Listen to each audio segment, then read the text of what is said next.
Good morning. How are you today? Well, we've had snow and sleet, and it's still coming down a little bit.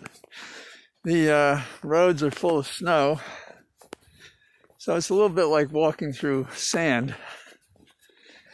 The tragedy of Texas seems to be a mirror to what's wrong with the Republican message on two levels. One is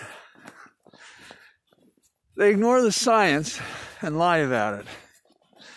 The second is they have this view, a Darwinian view, that you have to take care of yourself because we're not going to do it.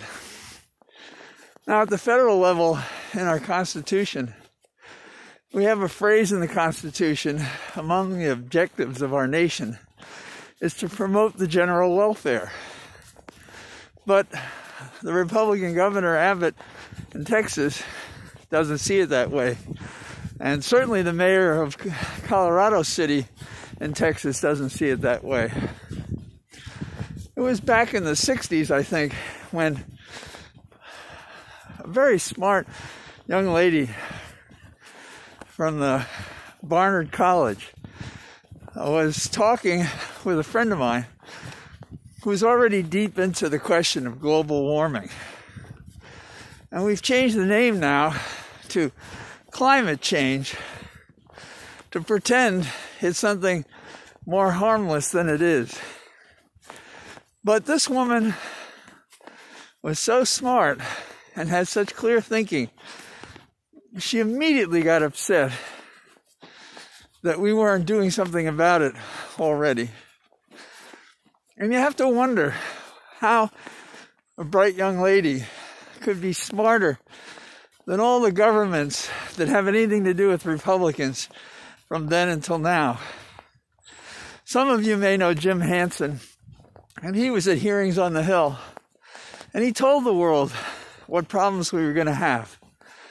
And you may say, how does global warming have to do with this cold air? Well, the answer is we're wreaking havoc in the stratosphere with the warm air. And it's caused a polar conversion. And so Arctic weather is punching right down through the south in the northern hemisphere to Texas and other parts of America. That's it. And because Texas, and not only Texas, hasn't taken precautions to weatherize its various energy facilities, they've broken down and frozen. True, Texas has been warmer, but they had no way to defend against this and didn't try.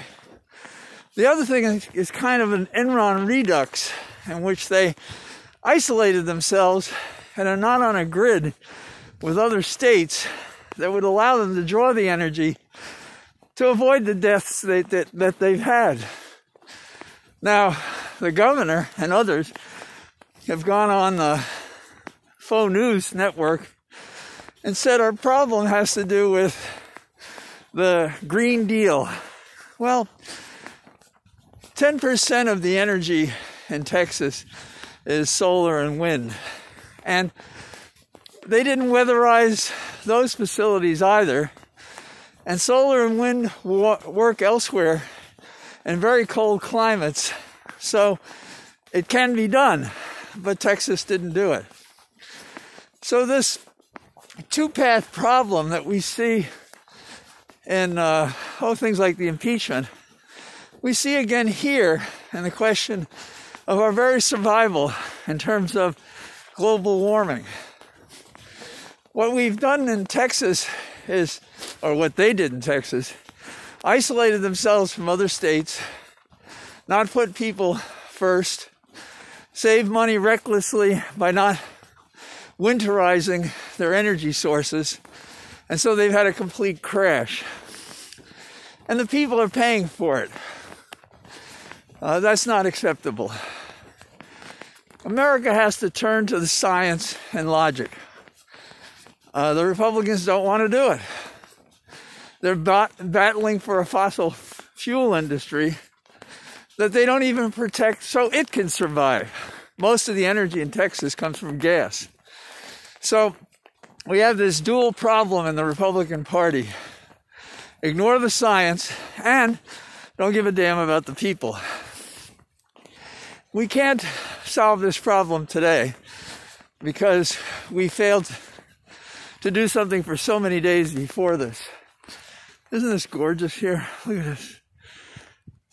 So, because we haven't done anything, we have to start. And I'm not sure Texas is going to be part of that reform. On the East Coast, we're getting some of that snow. The real terrible thing will be the ice.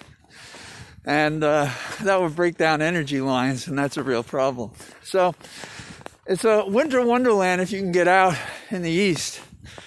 But it's a natural tragedy when man has ignored nature again, particularly Republicans, and caused so much pain for so many people. In terms of pandemics, this is affecting the distribution of vaccines to people because of the weather. And as you know, the vaccines have to be maintained at certain temperatures before they can be given so many hours afterwards. So, this is how America looks to the world. We have people causing insurrection and very stupid people in Texas causing death and destruction. It's cost Texas $1 billion. So, with this sad news, I leave you. But hopefully, smarter people will change course while it still matters. All the best. Bye-bye.